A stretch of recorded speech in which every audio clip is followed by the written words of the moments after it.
Harper One and HarperAudio present Dear Alyne, My Years as a Married Virgin by Alyne Tamir. This is the author. Author's note. This is a work of nonfiction. The events and experiences detailed herein are all true and have been faithfully rendered as I have remembered them to the best of my ability. Some names, identities, and circumstances have been changed in order to protect the integrity and/or privacy of the various individuals involved. Though conversations come from my keen recollection of them, they are not written to represent word-for-word documentation. Rather, I've retold them in a way that evokes the real feeling and meaning of what was said, in keeping with the true essence of the mood and spirit of the event. Prologue.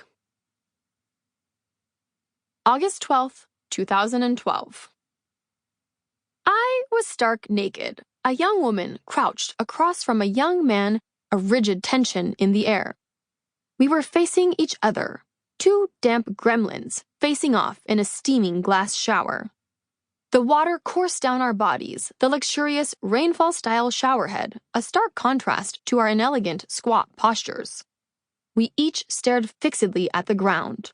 No, this wasn't a hostage situation. This was my wedding night. An hour before, we'd checked into the honeymoon suite, courtesy of my new husband's parents, at the fanciest hotel I'd ever stayed at, in Zion National Park, Utah. After a long wedding day, it was finally just the two of us.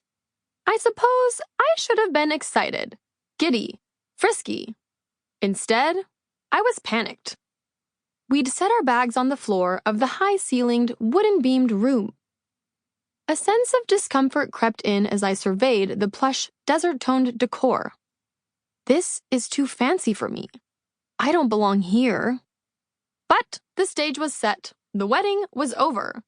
There was only one task left. He'd waited 23 long years for this special moment.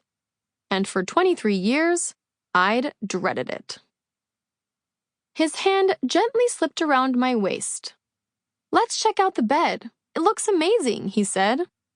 I twirled away from his grasp, feigning innocence, pretending I didn't understand what we were supposed to do next, racking my brain for a distraction.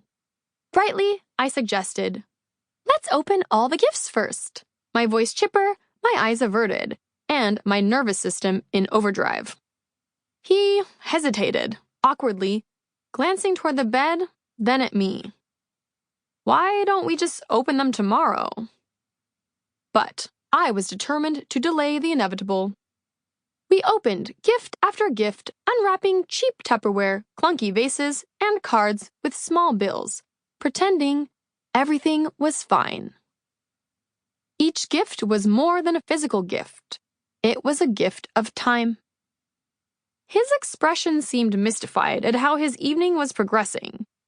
Mine was forced into a never-ending smile, like a demented clown at the end of a long shift. My eyes darted around, searching. There were no presents left, not even an envelope.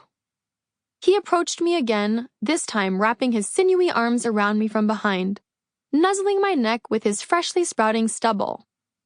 "Should we get ready for bed?" My heart dropped. I was afraid. I didn't have the tools to communicate how I really felt. So instead of saying, "Hey, I really don't want to disappoint you, but I feel really stressed and unprepared and overwhelmed, and I'm having a lot of uncomfortable feelings I can't even explain," I said, "We should play speed Scrabble in the shower. That would be so fun, right?" The warm water from the showerhead meandered down from my tan shoulder to my arm, my wrist, and finally past my French-tipped finger, plopping itself on a little wooden tile with the letter Q engraved in black. I slid the Q across the wet shower floor, triumphantly ending its journey in front of two other tiles, A and T. "Ugh," he exclaimed, water pouring down the sides of his head. "Is cut even a word?" We both knew resist. Sample complete. Ready to continue?